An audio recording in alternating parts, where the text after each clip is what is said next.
बच्चों, आप देख रहे हैं सुपर सीरीज़ का चौथा भाग। इसके पहले आप 3 भाग देख चुके हैं।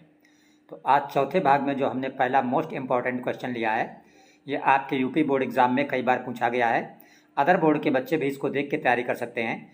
क्वेश्चन आपका लिखा हुआ है कि एक वृत्त के व्यास के सिरों पर खींची गई स्पर्श रेखाओं की संख्या होती है। इसका मतलब जैसे कोई वृत्त है तो उसके व्यास के सिरों पर हम कितनी स्पर्श रेखाएं खींच सकते हैं, 0, 1, 2 की इनफाइनाइट, मतलब अनेक। तो देखिए, जैसे मान लीजिए आपका ये वृत्त है, ये आपका वृत्त बना हुआ है, ये केंद्र है और केंद्र से रेखा ये ए बी जा रही है। तो ए बी क्या है? व्यास है। अब क्वेश्चन में पूछ रहा है इस ए बी व्यास के सिरों पर, तो इसका एक सिरा हुआ ए और दूसरा सिरा हुआ बी, तो इस पर आप कितनी स्पर्श रेखा खींच सकते हैं। तो देखिए, जैसे ये बी पॉइंट है तो बी पर जो आप स्पर्श रेखा खींचेंगे वो इस टाइप की होगी। स्पर्श रेखा का मतलब कि वो किसी बिंदु पर वृत्त को सिर्फ स्पर्श करे। ए पर जो स्पर्श रेखा आप खींचेंगे वो आपकी इस तरह होगी। तो आपने क्या देखा कि व्यास के सिरों पर सिर्फ आप 2 स्पर्श रेखाएं खींच सकते हैं, एक ये, एक ये। तो जब भी आपसे क्वेश्चन में पूछा जाए कि वृत्त के व्यास के सिरों पर आप कितनी स्पर्श रेखाएं खींच सकते हैं, तो आपका आंसर हमेशा क्या होगा? 2। इस बात को आप याद रखिएगा। तो यहाँ पे आपके ऑप्शन में ये था 0, 1, 2, तो जो 2 वाला ऑप्शन है ये आपका करेक्ट ऑप्शन है। ठीक है।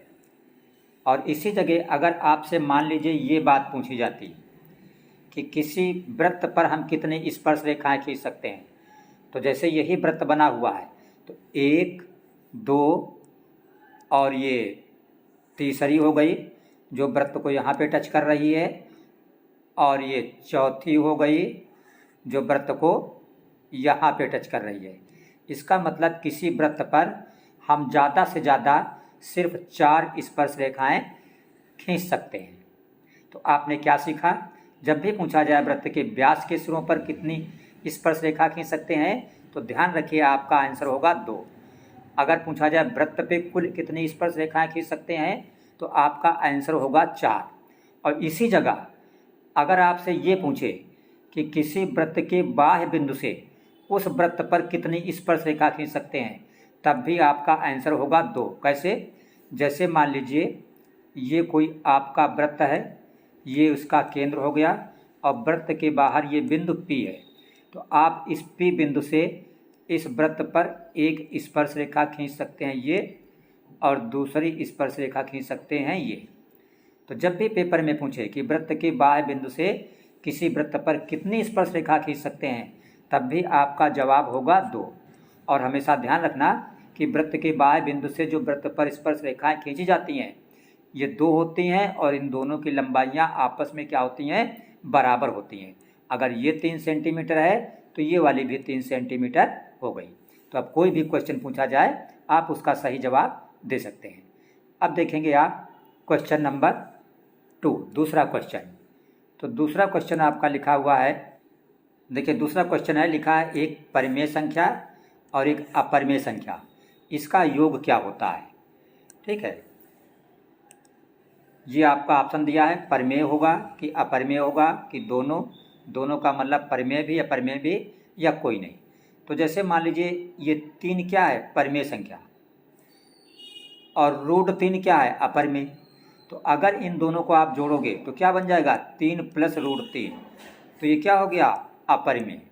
कहने का मतलब ये हुआ कि परिमेय और अपरिमेय का जो जोड़ होता है वो हमेशा क्या होता है? अपरिमेय होता है। तो इसका बी वाला ऑप्शन आपका करेक्ट हो जाएगा। इसी तरह आगे और समझ लीजिए आप, जैसे ये परिमेय 3 थे और ये √3 अपरिमेय थी, इनका घटाना ये भी क्या होगा? अपरिमेय। तो 2 परिमेय और अपरिमेय, एक संख्या परिमेय हो और एक अपरिमेय, परिमेय और अपरिमेय का जोड़ भी हमेशा अपरिमेय, परिमेय और अपरिमेय का घटाना भी हमेशा अपरिमेय, और परिमेय और अपरिमेय का गुणा भी हमेशा अपरिमेय, और परिमेय और अपरिमेय का भाग भी हमेशा अपरिमेय।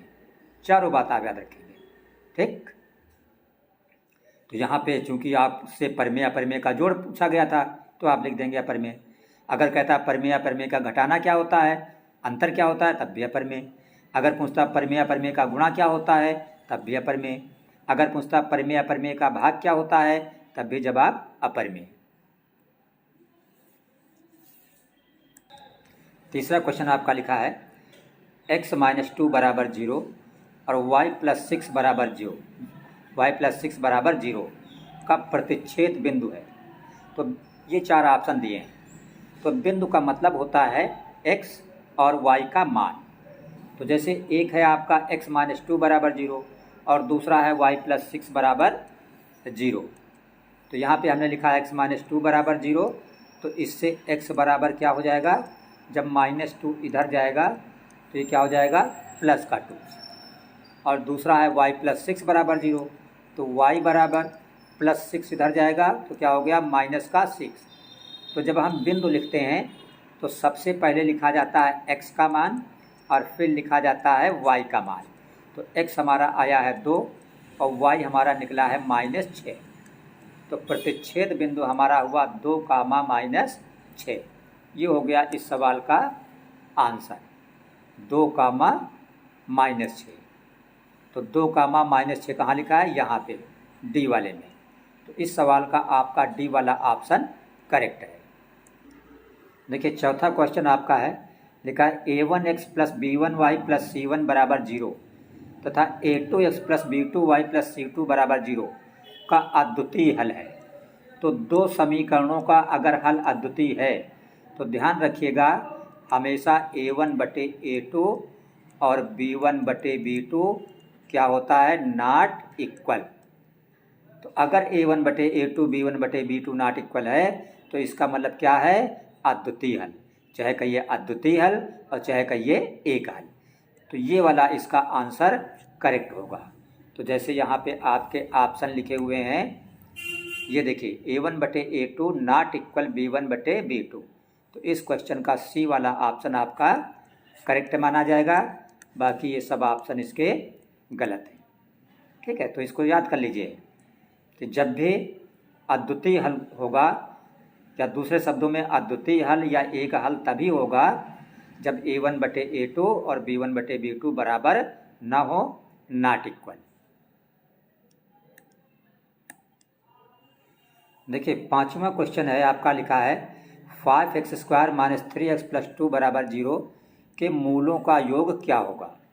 तो यहाँ पे आपके ऑप्शन दिए हुए हैं, ये ऑप्शन ए वाला है, ये आपका बी है, ये सी है और ये आपका डी है। तो मूलों का योग, जब भी मूलों का योग निकालना हो तो उसका सूत्र होता है, मूल कहिए चाहे शून्यांक कहिए एक ही बात होती है। मूलों का योग या शून्यांकों का योग बराबर होता है -x का गुणांक बटे y का गुणांक। तो x का गुणांक यहाँ पे क्या है, देखिए x के साथ है -3, तो x का गुणांक लेंगे हम -3 और x² का गुणांक क्या है, 5, ठीक है। तो हमने लिखा सूत्र मूलों का योग। तो यहाँ पे देखिए हमने लिखा मूलों या शून्यांकों का योग -x का गुणांक बटे x² का गुणांक। ये जो अल्फ़ा + बीटा लिखा है हमने मान लिया कि वो दोनों शून्यांक क्या हैं, एक अल्फ़ा एक बीटा है। तो बराबर -x का गुणांक। अब यहाँ पे अभी अभी आपने देखा था कि जो x का गुणांक था कितना था, -3 और x² का था 5। तो मूलों या शून्यांकों का योग बराबर होता है -x का गुणांक बटे x² का गुणांक। तो -x का गुणांक, x का गुणांक देखिएगा यहाँ पे क्या है, x का गुणांक है -3 और x² का गुणांक है 5। तो जहाँ पे x का गुणांक लिखा है वहाँ पे हम लिख देंगे ब्रैकेट में -3 और बटे x² का गुणांक कितना था, 5। तो बराबर ये माइनस माइनस क्या हो जाएगा, +3 और नीचे क्या है 5। तो ये आपका हो गया आंसर। तो यहाँ पे हम ऑप्शन में देखेंगे 3/5 यहाँ ए में लिखा है, तो ए वाला ऑप्शन आपका करेक्ट है।